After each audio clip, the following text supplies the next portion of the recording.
While Major League Baseball is still in the midst of its all-star break, ditto for the minor leaguers who are still enjoying their mid-season hiatus. Lehigh Valley IronPigs return to action this weekend when they welcome Charlotte to town for a 3-game series at Coca-Cola Park. Before that, though, let's welcome into our studio 2 members from our IronPigs telecast team, Steve Degler and Doug Heater, to talk about the season so far. Gentlemen, first, thanks for joining us, and let's begin with this.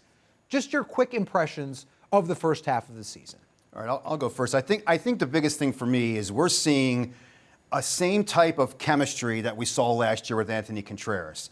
The position players, I think, are outstanding, a lot of fun to watch. We've talked about this coming to games and seeing the way these guys hit, to see the way they play defense, to see the way they rally. It's been fun to be around this team. The pitching is behind them right now, but I think the fact that whoever knows AC's personality has built a team that just believes in his system, and it's been fun to watch it for a second consecutive year. And the thing for me that stands out is that these teams that they've had the last 2 years, they play to the last out. Mm-hmm. If they're down early, they come back. Yep. If they have a lead that is let go by the pitching staff, which has happened more than once this year, they battle to the very last out. So I really like that they stay in the games until the end. The pitching has to be much better in the second half if they want to make any kind of run towards a second half title, but the offense has been really, really fun thus far.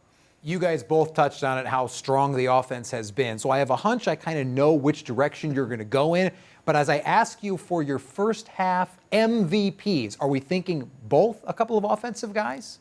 There's no doubt. I think it's offense all the way. And for me, it was an easy one. Jake Cave is by far the first half MVP. Here's a guy that was acquired on waivers from Baltimore in the offseason. He began the year in the big leagues with the Phillies, played 20 games, was optioned on May 2nd when Bryce Harper was activated. He hit just .220 in that time with Philadelphia. When he came to Allentown, he started hitting, and he really hasn't stopped. He had a hit in each of his first 21 games in an IronPigs uniform. Here's what he's done so far through 54 games. .355, third in the International League, 16 home runs, 48 runs batted in, 59 runs scored in 54 games, 29 doubles. That leads the league. .437 on base percentage, tied for fourth. .710 slugging percentage, that's first. OPS of 1.147, first in the league. He was the International League Player of the Month in May when he batted .404 with 7 home runs and 22 knocked in, and he scored 33 runs in the month of May alone. He has been absolutely sensational.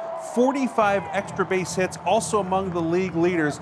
He has really come down here and not sulked one bit. A veteran guy, and not only has he been hitting a lot, he is getting a lot of clutch hits. He's using the entire field. He has been so much fun to watch, and hopefully he can duplicate in the second half what he's done in the first half. Keep in mind, we're 86 games through the schedule. He has played in just 54 of them and put up those gaudy numbers thus far. By far, for me, he is the top player in the first half of the IronPigs. What's interesting is that Steve took Jake Cave, and mine was easy for me. I thought he was going to take Weston Wilson. I think he's been the most valuable guy to this team. Here's why. He leads the team in games played 81. He leads the team in home runs 20. He leads the team in RBIs 58. He leads them in walks and 50 and stolen bases with 20. He is the first IronPig to hit 20 home runs and 20 stolen bases. This is at the break, so he could be the first ever. And I've done as much research in the last couple of days as I can. I don't know if there's been an International League guy in the last 50 years that's hit 30 home runs and 30 stolen bases. He's played short, right, third, left, and first this season, and 6 of his 20 home runs have come in the 8th or 9th inning. He was telling me earlier in the season that 2021 was his breakout year for power because during the COVID season, he had a chance to tweak his swing. He loves to play all over the place defensively. We've seen that. He plays all those positions smoothly. Probably shortstop has been his best. When I asked him about what would you kind of give your scouting report, he said, listen, I think you've got to be athletic to play all over the place defensively. He has proven that. This guy is a great clubhouse guy and a lot of fun to watch defensively and offensively, and he's one of the leaders on this team. And no matter where you hit him, leadoff, which he hasn't done very often, or down in the lineup, he can produce. 2 outstanding selections. I mean, you guys hit the nail on the head. It's interesting, Doug, you talk about Weston Wilson mentioning he peaked offensively last year. Already at the All-Star break this season, he has surpassed his home run, RBI, stolen base, and walk total from a season ago. And Deggs with Jake Cave. Only 54 games. He's only gone 8 games without a hit. Meanwhile, he has 22 multi-hit games this season. two key cogs to an offense that has absolutely soared all season long for Anthony Contreras. Now, those were kind of slam dunk selections, guys that we expected to do well, and they have certainly excelled. In terms of first half surprises, though, where do you guys go there? Well, I can't believe I'm calling this guy a surprise after what he went through earlier in his career. But for me, it's Scott Kingery, and I've always been a huge Scott Kingery fan. This is what he did last year with the IronPigs. He hit .230, 7 home runs, 34 runs batted in 95 games, and he scored 51 runs, 18 stolen bases, 25 extra base hits. This year, in just 72 games, he's batting .277. That's 47 points higher. 11 home runs, 4 more than all of last year. 30 runs batted in, 47 runs, 18 for 18 in stolen bases, and again, 25 extra base hits. He has hit .330 since May 1st, including .343 in the month of June. 27 games at second base, where he should be pretty much every day. No errors. That's 0 in 117 total chances. 13 games in center field, no errors in 31 total chances. Overall, at 3 positions, including shortstop, he has a .986 fielding percentage. He may be in Philadelphia. What are the Phillies going to do to replace Josh Harrison? Don't know. He's on the IL. Kingery no longer on the 40-man roster. Final year of his big contract that he signed.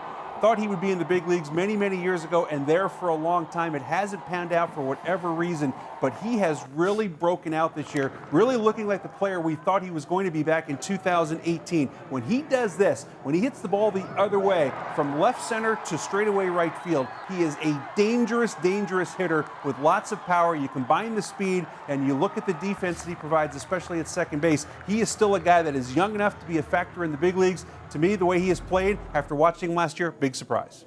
Well, mine is Simone Muzziotti, and I agree with Kingery, so I'm going to go with my second choice, and it's Muzziotti, and a lot of it has to do with his change of the way he's played in the beginning of the year till now.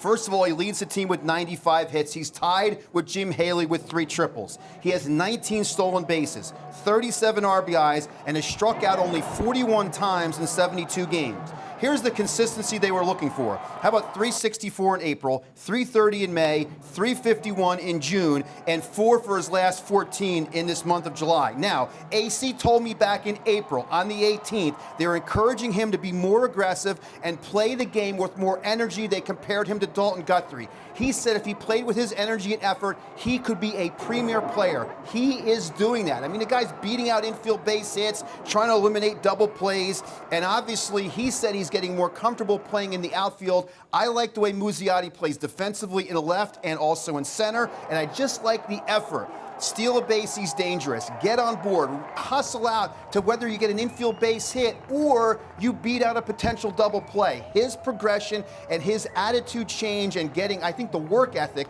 getting better is what's really impressed me with the way he's played as of late. I think 2 interesting selections there. Doug, I'll start with yours and Simone Muzziotti, currently the 10th ranked prospect in the Phillies farm system.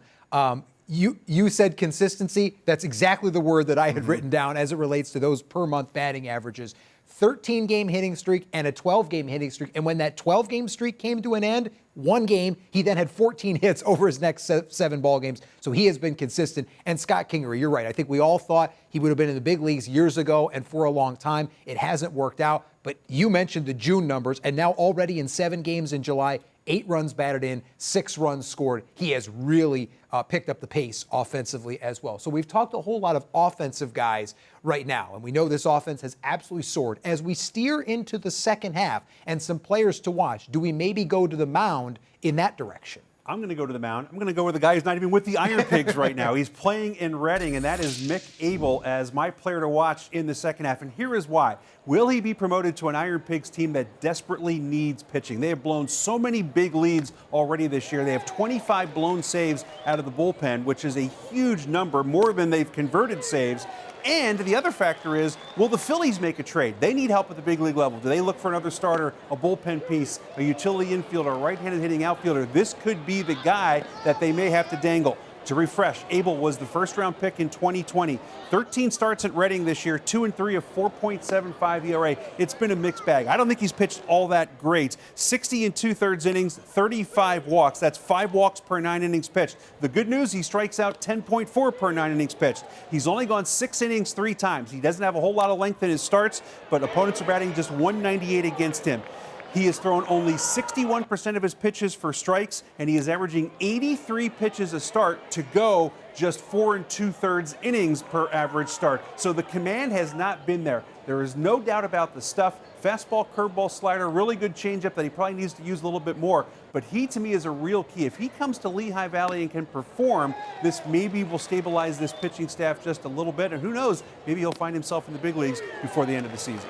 Well, I'm going to stay pitching as well, and mine's a little bit different. I'm going to go with Bailey Falter because I think this is one of those make or break finishes to the season for a guy that was drafted in 2015. So his last 2 starts, his ERA is at 1. 9 innings, 6 hits, 1 earned run, 3 walks, 6 strikeouts, throwing 74 and 84 pitches. His 3 previous starts in June, he threw only 7 1/3, gave up 14 hits and 9 earned runs and 3 home runs. Here's a 26-year-old that was drafted 8 years ago, 2015, a 5th rounder. He throws a sinker, a 4-seam fastball that has good velocity that needs to be more consistent in those lower to mid-90s. Curveball, slider, changeup, very similar scouting approach to Falter, as you talked about with Abel. They want the changeup to be used a little bit more. The numbers that are jumping out at you in the latter part of this first half is his strikeout to walk ratio. It was very good when he's good or when he was younger.